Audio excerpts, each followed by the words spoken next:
اگر کسی انسان سے قرآن مقدس کی بے حرمتی ہو جائے، بے ادبی ہو جائے، تو اس کا کفارہ کس طرح سے ادا کرے گا؟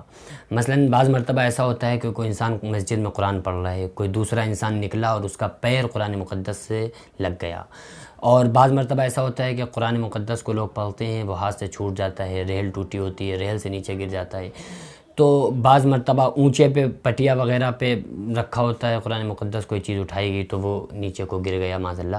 تو یہ ان چیزوں کا کفارہ کیا ہوگا؟ کس طرح سے ہم ان کا کفارہ دیں؟ گیہوں دیں، چاول دیں، پیسہ دیں، آٹا دیں، یا غریب کو کھانا کھلائیں؟ تو کس طرح سے ہمارا یہ گناہ معاف ہوگا؟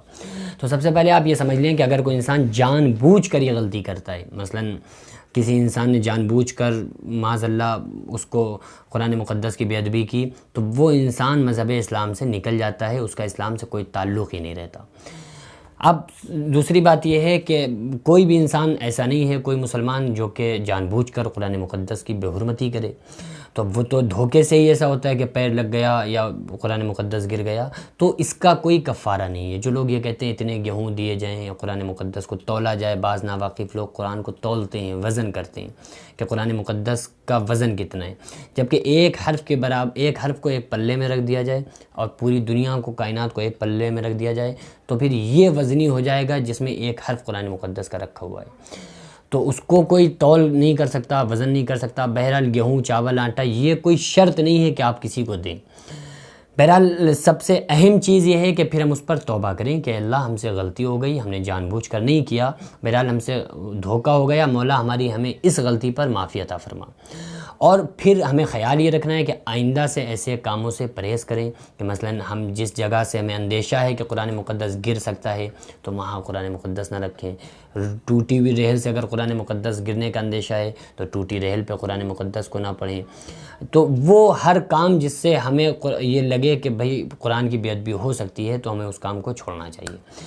اب تیسری بات یہ ہے کہ اگر کوئی انسان کچھ دینا چاہتا ہے تو یہ بہتر طریقہ ہے۔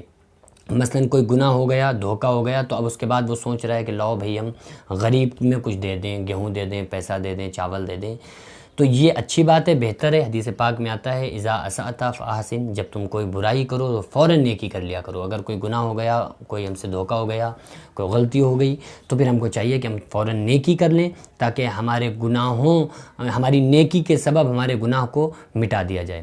تو یہ اچھی بات ہے، لیکن یہ سمجھ کے گیہوں، چاول یا آٹا یا پیسے غریب کو دینا کہ یہ اس کا کفارہ ہے، ایسا نہیں ہے۔ قرآن مقدس کی شان میں گستاخی ہو گئی یا بے ادبی ہم سے دھوکے سے ہو گئی، اللہ نہ کرے، تو پھر اس کا بس معافی کا طریقہ یہ ہے کہ ہم اللہ سے توبہ کریں کہ اللہ ہم سے دھوکے سے غلطی ہوئی ہے، ہم تجھ سے معافی چاہتے ہیں، تو اللہ تعالیٰ آپ کو معاف کرے گا، اور اللہ تبارک و تعالیٰ معاف کرنے والا ہے۔ اور بہتر یہ ہے کہ اور جو جتنا چاہے پیسہ دے دے، تولنے اولنے والا جو سسٹم ہے اس کو نہ رکھے قطعی، بلکہ آپ کے پاس اگر 20، 50، 100 جو بھی ہیں، آپ کی جتنی وسعت ہے، جتنا آپ دے سکتے ہیں دے دیں، اچھی بات ہے، دینا شرط نہیں ہے، دینا ضروری نہیں ہے۔